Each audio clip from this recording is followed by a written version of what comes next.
ಇವತ್ತೇನ್ special ಅಪ್ಪ ಅಂದ್ರೆ ನಮ್ಮನೇಲಿ ನಮ್ಮಪ್ಪಂಜಿ ಬರ್ತಡೇ ಇದೆ ಇವತ್ತು. ಅಣ್ಣ ಊರಿಂದ ಬರ್ತಾ ಇದ್ದಾನೆ ಬೆಂಗಳೂರಿಂದ. ನಮ್ಮ ಅಥರ್ವ ನೋಡಿ ಕಾರಿಂದ ಕರ್ಕೊ ಬರಕ್ಕೆ ಹೋಗಿದ್ದಾನೆ. ಲಗೇಜ್ ಏನಾದ್ರೂ ಇದೆಯಾ ಅಂತೇಳಿ ಹೋಗಿದ್ದಾನೆ ದೊಡ್ಡ ಮನುಷ್ಯ. ನಮ್ಮಮ್ಮ ಇವತ್ತು ಮದ್ವೆ ಮನೆಗೆ ಹೋಗ್ಬೇಕು ಅಂತ ಹೇಳಿ ರೆಡಿ ಆಗಿದ್ದಾರೆ. ಅಣ್ಣ ಅಥರ್ವ ಇಬ್ರು ಅಪ್ಪಾಜಿ ಬರ್ತಡೇಗೆ ಕೇಕ್ ತರೋಣ ಅಂತ ಹೋದ್ರು. ಸಿಂಪಲ್ ಆಗಿ ಸೆಲೆಬ್ರೇಟ್ ಮಾಡಿದ್ವಿ, ಅಂತ ಏನ್ ಜೋರಾಗಿ ಏನ್ ಮಾಡಿರ್ಲಿಲ್ಲ. ಇವತ್ ನೈಟ್ ಊಟಕ್ಕೆ ಹುಳ್ಳಿಕಟ್ ಸಾಂಬಾರ್ ಮಾಡೋಣ ಅಂತೇಳಿ ಅಮ್ಮ ಹುಳ್ಳಿಕಟ್ ಸಾಂಬಾರ್ನ ಮಾಡ್ತಾ ಇದ್ರು. ಬನ್ನಿ ಇವತ್ತಿನ ಬ್ಲಾಗ್ ನ ಮಿಸ್ ಮಾಡದೆ ನೋಡ್ಕೊಂಡು ಬಂದ್ಬಿಡೋಣ. Hi guys, welcome back to Bindu YouTube channel. Hi guys, good morning. ಎಲ್ರು ಹೇಗಿದ್ದೀರಾ? ನಾವಂತೂ ಸೂಪರ್ ಆಗಿದ್ದೀವಿ. ಬೆಳಗ್ಗೆನೆ ಏನ್ ತಿಂಡಿ ಮಾಡ್ತಾ ಇದೀವಿ ಅಂದ್ರೆ, ನಮ್ಮನೇಲಿ ಇವತ್ತು ಅವಲಕ್ಕಿ ಉಪ್ಪಿಟ್ಟನ್ನ ಮಾಡ್ತಾ ಇದ್ದಾರೆ. ಸ್ವಲ್ಪ ಜನ ಅವಲಕ್ಕಿ ಉಪ್ಪಿಟ್ಟು ಅಂತಾರೆ, ಸ್ವಲ್ಪ ಜನ ಅವಲಕ್ಕಿ ಚಿತ್ರಾನ್ನ ಕೂಡ ಅಂತ ಅಂತಾರೆ.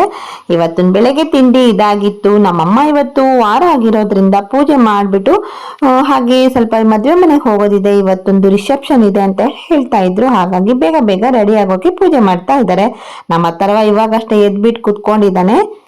ನಮ್ದು ತಿಂಡಿ ಎಲ್ಲ ಆಗ್ಬಿಟ್ಟು ನಮ್ಮಮ್ಮ ಕೂಡ ಇವಾಗ ರೆಡಿಯಾಗಿ ತಿಂಡಿ ತಿಂತಾ ಇದ್ದಾರೆ. ಹಾಗೆ ಮತ್ತೆ ಊರಿಂದ ಬಂದ ತಕ್ಷಣ ರಿಸೆಪ್ಷನ್ ಎಲ್ಲ ಮುಗಿಸ್ಕೊಂಡು ಬಂದ ತಕ್ಷಣ ಏನಾದ್ರೂ ಎಲ್ಲರೂ ಹೊರಗಡೆ ಹೋಗ್ಬೇಕಾಗುತ್ತೇನೋ ಅಂತ, ಹಾಸ್ಪಿಟ್ಲ್ ಏನಾದ್ರು ಹೋಗೋದೇನಾದ್ರೂ ಇರುತ್ತೇನೋ ಅಂತ ಹೇಳ್ಬಿಟ್ಟು ಎಲ್ಲ ಸೀರೆಗಳೆಲ್ಲ ಈಗಲೇ ಸೆಟ್ ಮಾಡಿ ಇಟ್ಕೊಂಡು ಹೋಗೋಣ ಅಂತ ಹೇಳಿ ನಮ್ಮಮ್ಮ ಹಾಸ್ಪಿಟ್ಲಿಗೆ ಹೋಗೋಕೆ ಯಾವ ಸೀರೆ ಬೇಕು ಅಂತ ಹೇಳಿ ತೆಗೆದಿಟ್ಕೊಂತಾ ಇದ್ದಾರೆ. ಯಾಕಂದ್ರೆ ನನಗೆ 9th ಮಂತ್ ಪ್ರೆಗ್ನೆಂಟ್ ಆಗಿರೋದ್ರಿಂದ ಯಾವ ಟೈಮಲ್ಲಿ ಹೇಗೆ ಅಂತ ಹೇಳಕ್ಕಾಗಲ್ಲ. ಹಾಗಾಗಿ ಎಮರ್ಜೆನ್ಸಿ ಹೊಟ್ಟೆಗಿಟ್ಟೆ ನೋವು ಬಂತು ಅಂದ್ರೆ ಬೇಗ ಹೋಗಕ್ಕಾಗುತ್ತೆ ಅಂತ ಎಲ್ಲ ರೆಡಿ ಮಾಡಿ ಇಟ್ಕೊಂಡು ನಮ್ಮಮ್ಮ ಫಂಕ್ಷನ್ಗೆ ಹೋಗಿ ಬರ್ತೀವಿ ಅಂತ ಹೊರಟಿದ್ರು. ನಮ್ಮ ಅಣ್ಣ ಬರೋ ಟೈಮಿಗೆ ಕರೆಕ್ಟ್ ಟ್ರೈನ್ ಕೂಡ ಬರ್ತಾ ಇದೆ. ನಮ್ಮ ಅಥರ್ವ ಮಾಮ ಬಂದ ಅಂತ ಹೇಳಿ ಹೋಗ್ತಾ ಇದ್ದಾನೆ. ಟ್ರೈನ್ ನೋಡಿ ಏನ್ ಚೆನ್ನಾಗಿ ಕಾಣಿಸ್ತಾ ಇದೆ. ಟ್ರೈನ್ ಬರೋ ಟೈಮಿಗೂ ಅಣ್ಣ ಬರೋ ಟೈಮಿಗೂ ಕರೆಕ್ಟ್ ಆಗಿತ್ತು. ಹಾಗೆ ನಮ್ಮ ಅಣ್ಣನ ಕರ್ಕೊಬರಕ್ಕೆ ಅಥರ್ವ ಹೋಗಿದ್ದಾನೆ. ಅಲ್ಲಿಂದ ಕಾರ್ ಒಳ ತಗೋಬರಕ್ಕೆ ನಾನು ಬರ್ತೀನಿ ಕಾರಲ್ಲಿ ಕುತ್ಕೊಂತೀನಿ ಅಂತ ಹೇಳ್ಬಿಟ್ಟು ಅವ್ನು ಕೂಡ ಕಾರಲ್ಲಿ ಹತ್ತಿ ಕುತ್ಕೊಂಡಿದ್ದಾನೆ ಒಳಗಡೆ ತಗೋಬರೋದಕ್ಕೆ. ಇವತ್ತು ಅಂತ ಬಿಸಿಲು ಇರ್ಲಿಲ್ಲ, ಮಳೆನೂ ಇರ್ಲಿಲ್ಲ. ಮಳೆ ಸ್ವಲ್ಪ ಬರ್ತಾ ಇದ್ದಂಗೆ ಬಿಸಿಲು ಬಿಡ್ತಾ ಇದ್ದಂಗೆ ಮಳೆ ಬರ್ತಾ ಇತ್ತು. ಹಾಗಾಗಿ ಒಳಗಡೆ ಇಟ್ಬಿಡೋಣ ಯಾವ್ದಕ್ಕೂ ಕಾರು ಅಂತ ಹೇಳಿ ಅಣ್ಣ ಒಳಗಡೆ ತಗೋ ಬರ್ತಾ ಇದ್ದ. ನಮ್ಮ ಅಥರ್ವ ಅಂತೂ ಫುಲ್ ಖುಷಿಯಾಗಿದ್ದಾನೆ ಮಾಮ ಬಂದ ಅಂತ ಹೇಳ್ಬಿಟ್ಟು. ಹಾಗೆ ಇವತ್ತು ನಮ್ಮ ಅಪ್ಪಾಜಿ ಬರ್ತಡೇ ಇರೋದ್ರಿಂದ ಕರೆಕ್ಟಾಗಿ ಬರ್ತಡೇಗೆ ಬಂದಂಗೆ ಆಗಿದೆ. ಹಾಗೆ ನಮ್ಮನೇಲಿ ಇವಾಗ ಹಾಸ್ಪಿಟ್ಲಿಗೆ ಹೋಗೋ ಟೈಮ್ ಹತ್ರ ಬಂದಿರೋದ್ರಿಂದ ಎಲ್ಲರೂ ಮನೆಗೆ ಬರ್ತಾ ಇದ್ದಾರೆ. ನಾಳೆ ನಮ್ಮೂರಿಂದ ಕೂಡ ಬರ್ತಾರೆ. ಹಾಗೆ ಒಬ್ಬೊಬ್ಬರಾಗಿ ಬರೋ ಟೈಮ್ ಹತ್ರ ಬಂದಿದೆ. ನಮ್ಮಣ್ಣ ಫಸ್ಟ್ ಬಂದಿದ್ದಾನೆ. ಇವಾಗ ಇಲ್ಲಿ ಪಾರ್ಕ್ ಮಾಡ್ತಾ ಇದ್ದಾನೆ. ನಮ್ಮ ಅಥರ್ವ ಅಂತ ಇದ್ದ, ಏನು ಕಾರ್ ಮಾತ್ರ ತಗೊಬಂದಿದ್ದೀರಾ, ಕಾರ್ ಹಾಗೆ ನಿಲ್ಸಿದ್ರೆ ಹೇಗೆ, ಕಾರ್ ಕವರ್ ಎಲ್ಲಿ ಅಂತ ಹೇಳಿ ಕೇಳ್ತಾ ಇದ್ದ. ಈಗ ಇಬ್ರು ಇಳಿತಾ ಇದ್ದಾರೆ, ಆ ಕಡೆ ಒಬ್ರು ಈ ಕಡೆ ಒಬ್ರು. ಅವನಿನ್ನ ದಿನಾನು ನಮ್ಗೆ ತುಂಬಾನೇ ಕಾಟ ಕೊಡ್ತಿದ್ದ. ಅವನಿಗೆ ಕೂಕಂತ ಇರೋಷ್ಟೊತ್ತಿಗೆ ಸಾಕಾಗಿ ಹೋಗೋದು.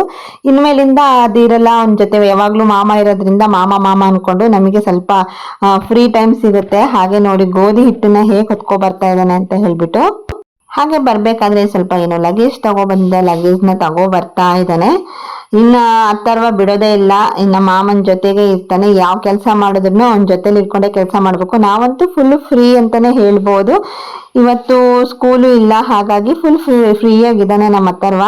ಮನೆಗೆ ಮಾಮ ಬರ್ತಿದ್ದಂಗೆ ಮಾಮಂಗೆ ಏನ್ ತೋರ್ಸ್ಲಿ ಏನ್ ಹೇಳಲಿ ಅನ್ನೋದ್ರಲ್ಲೇ ಇದ್ದಾನೆ. ಹಾಗೆ ನಮ್ಮಮ್ಮ ಮದುವೆ ಮನೆ ಹೊರಟಿದ್ರಲ್ವಾ, ಹೋಗೋದ್ರೊಳಗೆ ವಾಷಿಂಗ್ ಮಿಷಿನ್ ಬಟ್ಟೆ ಹಾಕಿದ್ರು. ಹಾಗೆ ಅದನ್ನ ಆರಿಸ್ಬಿಟ್ಟು ಹೋಗೋಣ, ಒಣಗಿಸ್ಬಿಟ್ಟು ಹೋಗೋಣ ಅಂತ ಹೇಳಿ ಒಣಗಿಸ್ತಾ ಇದ್ದಾರೆ. ಬಿಸಿಲು ಹೋಗೋದು ಬರೋದು, ಮಳೆ ಬರೋದು ಹೋಗೋದು ಬರೋದು ಮಾಡ್ತಾ ಇರೋದ್ರಿಂದ ಏನಕ್ಕೆ ಸುಮ್ಮನೆ ಹೊರಗಡೆ ಒಣಗಿಸೋದು ಅಂತೇಳಿ ಒಳಗಡೆನೆ ಒಣಗಿಸ್ತಾ ಇದ್ರು. ನಮ್ಮ ಅಥರ್ವ ನೋಡಿ ಅವ್ರ ಮಾಮಂಗೆ ನನಗೆ ಸ್ಕೂಲಲ್ಲಿ ಬುಕ್ ಕೊಟ್ರು ಅಂತ ಹೇಳ್ಬಿಟ್ಟು ಬುಕ್ಕನ್ನೆಲ್ಲ ತಗೊಬಂದು ತೋರಿಸ್ತಾ ಇದ್ದಾನೆ. ಒಂದ್ ಕಡೆ ಸೈಡಲ್ಲಿ ಬೈಂಡ್ ಹಾಕಿರ್ಲಿಲ್ಲ, ನಾನು ಒಂದು ಹಾಕೋದಿತ್ತು. ಹಾಗಾಗಿ ಅಣ್ಣನೇ ಫಿಲ್ಅಪ್ ಮಾಡ್ತಾ ಕುತ್ಕೊಂಡು ಅದನ್ನ ಹಾಕ್ಬಿಟ್ಬಿಟ್ರೆ ಮುಗೀತು ಅಂತ ಹೇಳಿ ಬುಕ್ಸ್ನೆಲ್ಲ ನೋಡ್ಬಿಟ್ಟು. ಹಾಗೆ ನಮ್ಮಮ್ಮ ಮದ್ವೆ ಮನೆ ಹೋಗೋ ಟೈಮ್ ಆಯ್ತು. ನೋಡಿದ್ರೆ ಸುಮಾರು ಮಳೆ ಬರಂಗೋ ಆಗಿತ್ತು. ಹಾಗೆ ಮತ್ತಿನ್ನೇನಕ್ಕೆ ನನಗೆ ಹಾಸ್ಪಿಟ್ಲಿಗೆ ಹೋಗೋದೇನಾದ್ರು ಬಂದ್ಬಿಟ್ರೆ ಸಡನ್ ಆಗಿ ಪೇನ್ ಗಿನ್ ಬಂದ್ರೆ ಕಷ್ಟ ಆಗುತ್ತೆ ಹೋಗಿ ರಿಟರ್ನ್ ಬರಕ್ಕೆ ಅಂತ ಹೇಳ್ಬಿಟ್ಟು ಸುಮ್ನೆ ಮತ್ತೆ ಕ್ಯಾನ್ಸಲ್ ಮಾಡಿದ್ರು. ಮದ್ವೆ ಮನೆ ಹೋಗೋದನ್ನ ರೆಡಿ ಆಗ್ಬಿಟ್ಟು ಮತ್ತೆ ಕ್ಯಾನ್ಸಲ್ ಆಯ್ತು. ಹಾಗೆ ನಮ್ಮಮ್ಮ ಎಲ್ಲಿಂದನೂ ಸುಗಂಧರಾಜ ಹೂವಿನ ಗಿಡ ಸಿಕ್ಕಿತ್ತು ಅಂತ ಹೇಳಿ ತಗೋ ಬಂದಿದ್ದಾರೆ. ಮನೆ ಮುಂದೆ ನೆಟ್ರೆ ಚೆನ್ನಾಗಿರುತ್ತೆ ನೋಡೋದಕ್ಕೆ ಅಂತ ಹೇಳಿ ಇಲ್ಲಿ ಎದುರುಗಡೆ ನೆಡೋಣ, ಶೋಗೆ ಚೆನ್ನಾಗಿರುತ್ತೆ ಅಂತ ಹೇಳಿ ಗುಂಡಿ ತೆಗಿತಾ ಇದ್ರು. ನೆಲ ತುಂಬಾ ಗಟ್ಟಿಯಾಗಿತ್ತು, ಟೈಟ್ ಆಗಿರೋದ್ರಿಂದ ಈ ಪ್ಲೇಸ್ ಬೇಡ, ಇಲ್ಲಿ ಸರಿಯಾಗಲ್ಲ ಅಂತ ಈ ಕಡೆ ಸೈಡ್ ಬಂದ್ಬಿಟ್ಟು ನೆಡ್ತಾ ಇದ್ದಾರೆ.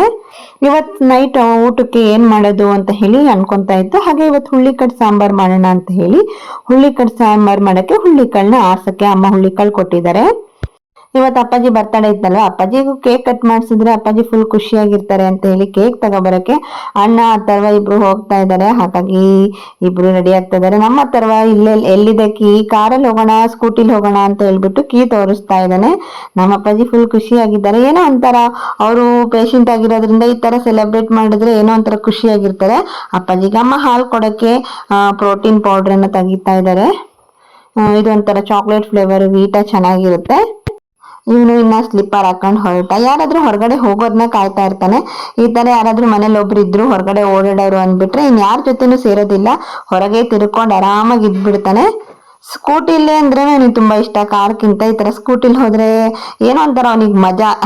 ಹಾಗಾಗಿ ಕಾರ್ ಬೇಕಾ ಸ್ಕೂಟಿ ಬೇಕಾ ಅಂತ ಆಪ್ಷನ್ ಕೊಟ್ರು ಅವನು ಸ್ಕೂಟಿಲೇ ಹೋಗೋಣ ಅಂತ ಹೇಳಿ ಹೇಳ್ತಾ ಇರ್ತಾನೆ. ಹಾಗೆ ಇವರು ಹೋಗ್ಬಿಟ್ಟು ಟೌನಿಗೆ ಹೋಗ್ಬಿಟ್ಟು ಕೇಕ್ ತಗೊಬರ್ತೀನಿ ಅಂತ ಹೊರಟ್ರು. ಹಾಗೆ ಅಷ್ಟರೊಳಗೆ ನಮ್ಮಮ್ಮ ಸಾಂಬಾರು ಅಡ್ಗೆ ಗಿಡ್ಗೆ ಎಲ್ಲ ಮಾಡ್ಕೊಬಿಡೋಣ ಅಂತ ಹೇಳಿ ಅಮ್ಮ ಒಳಗಡೆ ಅಡ್ಗೆ ಮಾಡ್ತಾ ಇದ್ದಾರೆ. ನಮ್ಮ ಅಪ್ಪಾಜಿಗೆ ಇಷ್ಟ ಆಗಿರೋ ಅಡ್ಗೆ ಏನಾದ್ರು ಮಾಡೋಣ ಅಂದ್ರೆ, ನಮ್ಮ ಅಪ್ಪಾಜಿ ಆತರ ನಾನ್ ವೆಜ್ ಎಲ್ಲ ಜಾಸ್ತಿ ಇಷ್ಟಪಟ್ಟು ತಿನ್ನೋದಿಲ್ಲ. ಹಾಗಾಗಿ ಹುಳಿ ಕಟ್ ಅಂದ್ರೆ ನಮ್ಮ ಅಪ್ಪಾಜಿಗೂ ತುಂಬಾ ಇಷ್ಟ. ಹಾಗಾಗಿ ಹುಳಿ ಕಟ್ ಮಾಡೋಣ ಅಂತೇಳಿ ಅಮ್ಮ ಫಿಕ್ಸ್ ಆಗಿದ್ರು. ಕೇಕ್ ಮನೆಗ್ ಬಂತು, ಕೇಕ್ ಮನೆಗ್ ತಗೊಬಂದ್ರು. ನಮ್ಮ ಅಪ್ಪಾಜಿಗೆ ಅಷ್ಟೊಂದು ಕೋಲ್ಡ್ ಕೇಕ್ ಕೊಡಬಾರ್ದು, ಹಾಗಾಗಿ ಇವತ್ತು ಬ್ರೆಡ್ ಕೇಕ್ ಇರ್ಲಿ ಅಂತ ಹೇಳ್ಬಿಟ್ಟು ಬ್ರೆಡ್ ಕೇಕ್ ನ ತರಿಸಿದ್ದಾರೆ.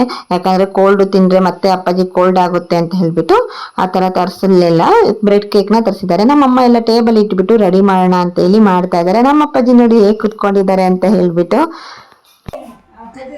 ಹ್ಯಾಪಿ ಬರ್ತ್ಡೇ ಅಪ್ಪಾಜಿ. ಹೆಂಗ್ ಕೂತಿದ್ ನೋಡವ, ಅಲ್ಲ ಹೆಂಗೈತ್ ಗೊತ್ತಮ್ಮ, ಈ ಸ್ಕೂಲಿಗೆ ಯೂನಿಫಾರ್ಮ್ ಹಾಕಿ ಟೈ ಬೆಲ್ಟ್ ಹಾಕಿ ತಲೆ ಬಾಚಿ ಗಳಿಸ್ತಾರ ನೋಡ್ರಿ, ಹಂಗೈತೆ.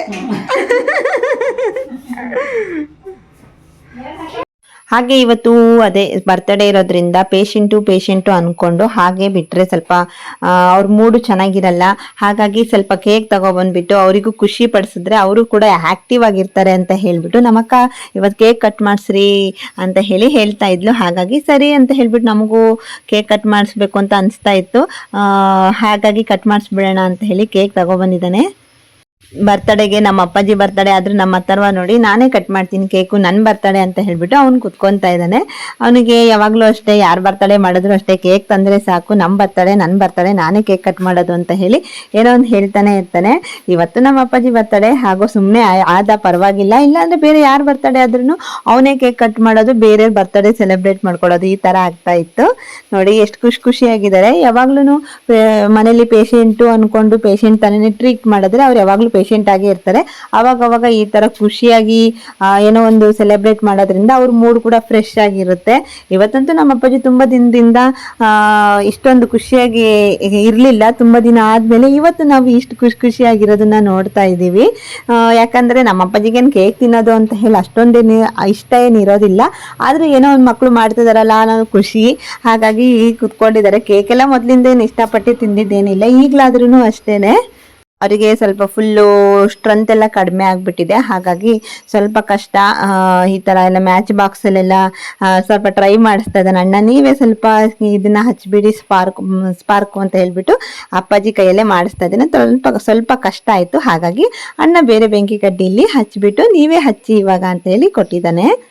ಇವಾಗ ಒಂದೊಂದು ಸ್ಪಾರ್ಕ್ ಏನಪ್ಪ ಅಂದರೆ ಜಾಸ್ತಿ ಟೈಮು ಹಾಗೆ ಹಚ್ತಾ ಇದ್ರೂ ಬೇಗ ಹತ್ತೋದೇ ಇಲ್ಲ. ಇದು ಕೂಡ ಹಾಗೆ ಆಗ್ತಾ ಇತ್ತು. ಸ್ವಲ್ಪ ಹೊತ್ತು ಟ್ರೈ ಮಾಡ್ತು, ಆಮೇಲೆ ಸ್ಪಾರ್ಕ್ ಹತ್ಕೊಂತು. Happy birthday to you, happy birthday to you, happy birthday to you.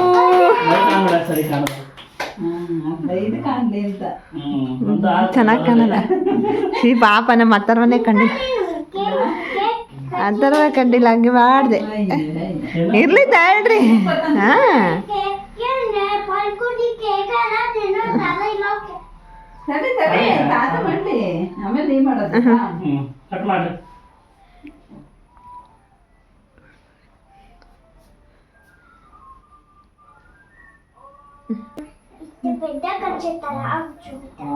ತಡಿ ಚಿನ್ನ,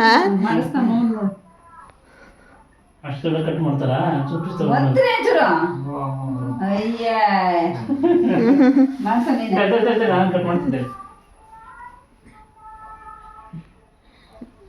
ಸುಟ್ಟಿದ ವಾಸನೆ ನೋಡಿ ಹೆಂಗ್ ಬರ್ತೈತೆ. ಇಷ್ಟ ಮಾಡ್ದ ಹ್ಯಾಪಿ ಬರ್ಡೇ ತಾತ ಅನ್ನೋ. ಹಾಗೆ ಫುಲ್ಲಾಗಿ ಈ ವಿಡಿಯೋಕ್ಕೆ ಒರಿಜಿನಲ್ ವಾಯ್ಸ್ನೇ ಕೊಡೋಣ ಅಂತ ಅಂದ್ಕೊಂಡೆ. ಏನಪ್ಪ ಅಂದರೆ ಇದು ಇದೇ ಟೈಮಲ್ಲಿ ನಮ್ಮೂರಲ್ಲಿ ದೇವಸ್ಥಾನದ ಮೈಕ್ ಹಾಕಿರೋದ್ರಿಂದ ಆ ವಾಯ್ಸ್ ಎಲ್ಲ ಇದು ಕೇಳಿಸ್ತಾ ಇದೆ ಸಾಂಗು. ಆಮೇಲೆ ನಮಗೆ ಇದರಲ್ಲಿ ಸ್ವಲ್ಪ ಪ್ರಾಬ್ಲಮ್ ಆಗುತ್ತೆ ವಾಯ್ಸ್ ಎಲ್ಲ ಬಂದರೆ ಅಂತ ಹೇಳಿಬಿಟ್ಟು ನಾನು ವಾಯ್ಸ್ ಓವರ್ನ ಕೊಡ್ತಾ ಇದ್ದೀನಿ. ಇವಾಗ ನಮ್ಮ ಅಪ್ಪಾಜಿಗೆ ನಮ್ಮ ಅಣ್ಣ ತಿನ್ನಿಸ್ತಾ ಇದ್ದಾನೆ ಕೇಕು. ನಮ್ಮ ಅಪ್ಪಾಜಿಗೆ ಕೇಕ್ ಬೇಡ ಬೇಡ ಅಂತ ಇದ್ರು, ಆದ್ರೂ ಇಷ್ಟಪಟ್ಟು ತಿಂತಾ ಇದ್ದಾರಲ್ಲ ಅಂತೇಳಿ ನಮ್ಮ ಅಪ್ಪಾಜಿ ಕಷ್ಟಪಟ್ಟು ತಿಂತಾ ಇದ್ದಾರೆ. ನಮ್ಮ ಅಪ್ಪಾಜಿಗೆ ಸಾಕಾಗ್ಬಿಟ್ಟಿದೆ, ಸಾಕು ಅಂತ ಹೇಳ್ತಾ ಇದ್ರು. ಹಾಗಾಗಿ ಸ್ವಲ್ಪನೇ ತಿನ್ನಿಸ್ಬಿಡೋಣ ಅಂತೇಳಿ ಒಂದೇ ಪೀಸಲ್ಲೇ ಎಲ್ಲರೂ ತಿನ್ನಿಸ್ತಾ ಇದ್ದೀವಿ. ಏನೋ ಒಂಥರ ಅದು ತಿಂದ್ವಿ ಅನ್ನೋ ಖುಷಿಗಿಂತ ಈ ಥರ ಸೆಲೆಬ್ರೇಟ್ ಮಾಡಿದ್ವಿ ಅನ್ನೋ ಖುಷಿನೇ ಜಾಸ್ತಿ. ಹಾಗೆ ನಮ್ಮ ಮನೇಲಿ ಇದ್ದಿದ್ದೆ ಇಷ್ಟೇ 30 ಜನ ಅಲ್ವಾ, ಅದರಲ್ಲೇ ನಾವು ಸಿಂಪಲ್ ಆಗಿ ಏನೋ ಅಪ್ಪಾಜಿಗೆ ಒಂಚೂರು ಖುಷಿ ಪಡಿಸೋ ಥರ ಕೇಕ್ ಕಟ್ ಮಾಡಿಬಿಟ್ಟು ಇಲ್ಲಿಗೆ ಈ ಸೆಲೆಬ್ರೇಷನ್ನ ಮುಗಿಸ್ತಾ ಇದ್ದೀವಿ. ನೆಕ್ಸ್ಟು ನಾನು ಕೂಡ ತಿನ್ಸಾದ್ಮೇಲೆ ಇನ್ನೇನಿಲ್ಲ, ಕೇಕ್ ಎಲ್ಲ ಕಟ್ ಮಾಡ್ಕೊಂಡು ತಿನ್ನೋದೇ ಅಷ್ಟೇನೆ. ಇನ್ನು ನೆಕ್ಸ್ಟು ನಮ್ಮ ಅಥರ್ವನ್ ಕೈ ಅಂತೂ ಸುಮ್ಮನೆ ಇಲ್ಲ, ಯಾವಾಗಪ್ಪ ಕೇಕ್ ಕೊಡ್ತಾರೆ ಯಾವಾಗಪ್ಪ ತಿಂತೀನಿ ಅನ್ನೋಷ್ಟು ಇದಿದೆ ಅವನಿಗೆ. ಯಾಕಂದ್ರೆ ಅವನಿಗೆ ಕೇಕ್ ಅಂದರೆ ತುಂಬಾ ಇಷ್ಟ. ಹಾಗಾಗಿ ಅವ್ನು ಫಸ್ಟು ಚಾಕ್ ಹಿಡ್ಕೊಂಡು ನಿಂತ್ಕೊಬಿಟ್ಟಿದ್ದಾನೆ, ಕಟ್ ಮಾಡ್ತೀನಿ ನಾನು ಅಂತ ಹೇಳಿಬಿಟ್ಟು. ಅವನಿಗೆ ಕೇಕ್ ಅಂದರೆ ಅದೇನೋ ಒಂಥರ ತುಂಬಾ ಇಷ್ಟ. ಅದಕ್ಕೆ ನಮ್ಮಣ್ಣ ಹೋಗ್ಬಿಟ್ಟು ಪ್ಲೇಟ್ ತಗೋಬಾ ಹಾಕೊಡ್ತೀನಿ ಕಟ್ ಮಾಡಿ ಅಂತ ಹೇಳಿ ಕಳಿಸಿದ್ದಾರೆ. ಪ್ಲೇಟ್ ತಗೊಬಂದು ನಿಂತ್ಕೊಂಡಿದ್ದಾನೆ. ಬೇರೆ ಕಡೆ ಹೋಗಿ ತಿನ್ನಷ್ಟು ಕೂಡ ಪೇಷನ್ಸ್ ಕೂಡ ಇಲ್ಲ, ಅಲ್ಲೇ ಕೊಟ್ಟರೆ ಅವ್ನು ಅಲ್ಲೇ ನಿಂತ್ಕೊಂಡು ತಿಂತಾ ಇದ್ದಾನೆ ನೋಡಿ. ಈಗ ಬ್ರೆಡ್ ಕೇಕೆ ಬೆಟರು ಈ ವೆದರಿಗೆ. ಈಗ ಮಳೆ ಗಿಳೆ ಎಲ್ಲ ಬರ್ತಾ ಇರುತ್ತಲ್ವ, ಕೋಲ್ಡ್ ಹವಾಮಾನಕ್ಕೆ ಕೋಲ್ಡ್ ಕೇಕ್ ಬೇಡ ಅಂತ ಹೇಳಿ ಮೊದಲೇ ಅನ್ಕೊತಾ ಇದ್ವಿ. ನಮ್ಮ ಅಥರ್ವಂಗೂ ಬೇಗನೆ ಕೋಲ್ಡ್ ಆಗುತ್ತೆ. ಹಾಗೆ ಇವತ್ತು ಶೇಂಗಾನ ಬೇಯಿಸಿದ್ರು, ಶೇಂಗಾ ತಿಂದ್ಬಿಟ್ಟು ನೈಟ್ ಸಾಂಬಾರು ಹುಳ್ಳಿ ಕಟ್ ಸಾರು ಮಾಡಿದ್ರಲ್ವ, ಹುಳ್ಳಿ ಕಾಳನ್ನ ಒಗ್ಗರಣೆ ಹಾಕಿಟ್ಟಿದ್ದಾರೆ. ಹಾಗೆ ಹುಳ್ಳಿ ಕಟ್ಟನ್ನ ಕೂಡ ಸಾಂಬಾರ್ ರೆಡಿ ಆಗಿದೆ. ಇನ್ನು ಹುಳ್ಳಿ ಕಟ್ ಸಾಂಬಾರ್ ಹಾಕೊಂಡು ಊಟ ಮಾಡ್ತಾ ಇರೋದೆ. ಇದ್ರಷ್ಟು ಟೇಸ್ಟಿ ಸಾಂಬಾರ್ ಯಾವುದು ಇಲ್ಲ ಅನ್ಕೋಬಹುದು, ಅಷ್ಟು ಸೂಪರ್ ಆಗಿರುತ್ತೆ. ನಾನ್ ವೆಜ್ ಇಟ್ರು ಇದ್ರ ಮುಂದೆ ಅಲ್ವೇ ಅಲ್ಲ ಅನ್ಬೋದು. ನಮ್ಮ ಮನೆಗೆ ಎಲ್ಲರೂ ಅಷ್ಟೊಂದು ಇಷ್ಟಪಟ್ಟು ಊಟ ಮಾಡ್ತಾರೆ. ಹಾಗೆ ಸ್ವಲ್ಪ ಹೂಗಳಿದ್ವು ಅಂತ ಹೇಳಿ ನಮ್ಮಮ್ಮ ಹೂ ಕಟ್ತಾ ಇದ್ದಾರೆ. ನೈಟು ಊಟ ಮಾಡಿಬಿಟ್ಟು ಒಂದು 2 ರೌಂಡ್ ವಾಕ್ ಮಾಡ್ಕೊಬರೋಣ ಅಂತ ಹೇಳಿ ಹೊರಗಡೆ ಬಂದ್ವಿ. ಇದು ಡೈಲಿ ಇದ್ದಿದ್ದೆ ವಾಕ್ ಮಾಡ್ಕೊಬರೋದು. ಹಾಗೆ ಈ ಬ್ಲಾಗು ನಿಮಗೆಲ್ಲರಿಗೂ ಇಷ್ಟ ಆಗಿದ್ರೆ ಲೈಕ್ ಮಾಡಿ, ಶೇರ್ ಮಾಡಿ, ಸಬ್ಸ್ಕ್ರೈಬ್ ಮಾಡ್ಕೊಂಡು ಯಾರಾದರೂ ನಮ್ಮ ಚಾನಲ್ನ ನೋಡ್ತಾ ಇದ್ರೆ ಸಬ್ಸ್ಕ್ರೈಬ್ ಮಾಡ್ಕೊಳ್ಳಿ ಅಂತ ಹೇಳ್ತಾ ಇವತ್ತಿನ ಬ್ಲಾಗ್ನ ಎಂಡ್ ಮಾಡ್ತಾ ಇದ್ದೀನಿ. ಓಕೆ ಗೈಸ್, ಬಾಯ್, ಗುಡ್ ನೈಟ್, ಟೇಕ್ ಕೇರ್.